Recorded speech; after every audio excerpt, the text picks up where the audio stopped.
Salve a tutti ragazzuoli e benvenuti in questo nuovo episodio di Extreme Metal News. Prima di cominciare con questo video volevo ringraziarvi tantissimo per aver apprezzato il nuovo format Metal Café. Se vi siete persi la prima puntata la trovate qui sopra nelle schede oppure dall'altra parte, non mi ricordo mai, però comunque tranquilli che ve la linko. Nel primo episodio si parla di Heimdall degli Slade, ma ovviamente cambierà di volta in volta l'argomento, quindi se siete interessati rimanete aggiornati iscrivendovi al canale. Inoltre vi ricordo di iscrivervi anche nel caso foste interessati alle novità sul mondo del metal estremo e su quello che riguarda la nostra musica. Detto questo, cominciamo con questo nuovo video.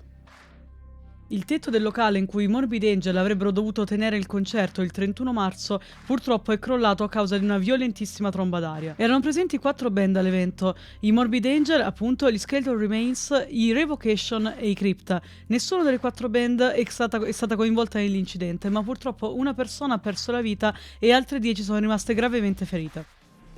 I Cattle Decapitation hanno rilasciato il secondo singolo tratto da Terrasite, ovvero Scourge of the Offspring. Così come il precedente singolo, anche questo promette piuttosto bene, ma in realtà è veramente difficile che i Cattle sbaglino un colpo, e a quanto sto sentendo anche in questo caso sarà così.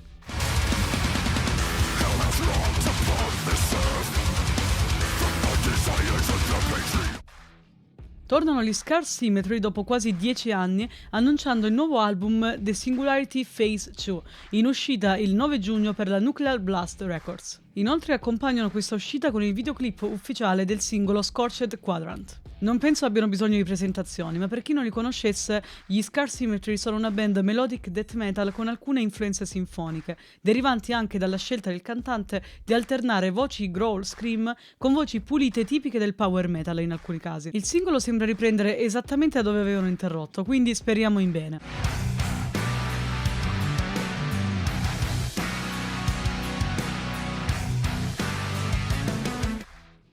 I Behemoth annunciano la ristampa del loro secondo lavoro in carriera, ovvero Grom. Grom è un vero capolavoro del genere, che apriva un po' la strada a quello che sarebbe stato il sound della band polacca da lì in poi. Le copie sono estremamente limitate, quindi se siete interessati vi consiglio di non perdere altro tempo. Per quanto mi riguarda l'ho già ordinato.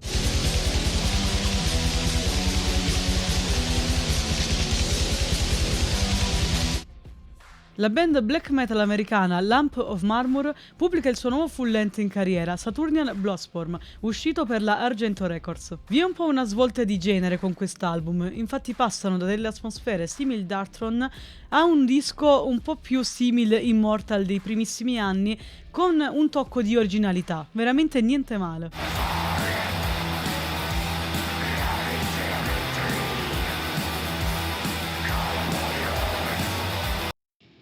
I Ponte del Diavolo, band torinese attiva dal 2020, hanno firmato con la Season of Mist, un'etichetta veramente leggendaria nel mondo black metal, dedita ai generi più oscuri del metal, il black metal, il doom, il gothic, eccetera. I Ponte del Diavolo hanno all'attivo solo 3 EP, ma fatti divinamente, che mostrano pienamente il loro talento. Ho avuto inoltre l'onore di ricevere da parte loro una richiesta di recensione dei primi 3 EP per il canale di Heavy Metal Maniac, quindi se siete curiosi e se non volete perdervela, passate anche da lì.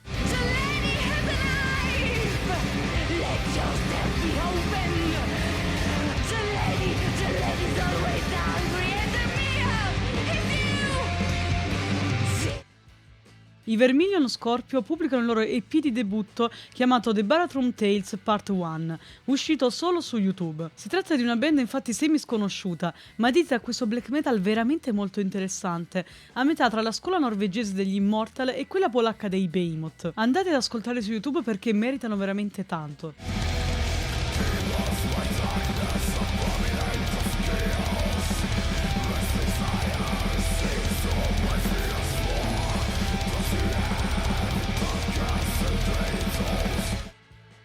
I Lebensborn, band raw black metal attiva dal 2018, pubblicano un nuovo EP chiamato Mocking the Legacy of Inri. Non si tratta di 2 brani completamente nuovi in realtà, sono infatti delle rivisitazioni o comunque delle versioni inedite di 2 brani presenti nel precedente split della band con il Luciferum chiamato A Glimpse into Furthermore Dimension. Se ancora non li conoscete, mi raccomando, andate a recuperarvi tutti i lavori dei Lebensborn perché meritano veramente tantissimo.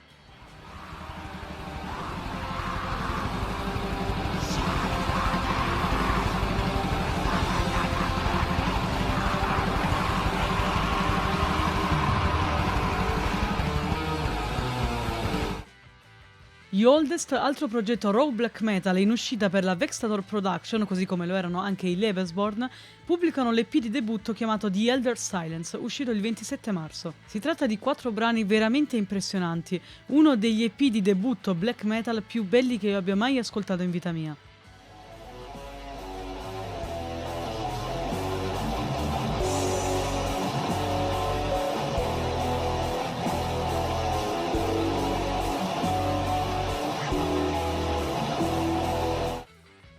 Torna la Glumination Festival con degli headliner di eccezione, ovvero i Carcass. L'evento si svolgerà a Chiaramonte, in provincia di Potenza, e oltre ai death metaller britannici saranno presenti altre band che ancora non sono state annunciate. Si prospetta comunque una serata veramente imperdibile, quindi il 12 agosto siateci.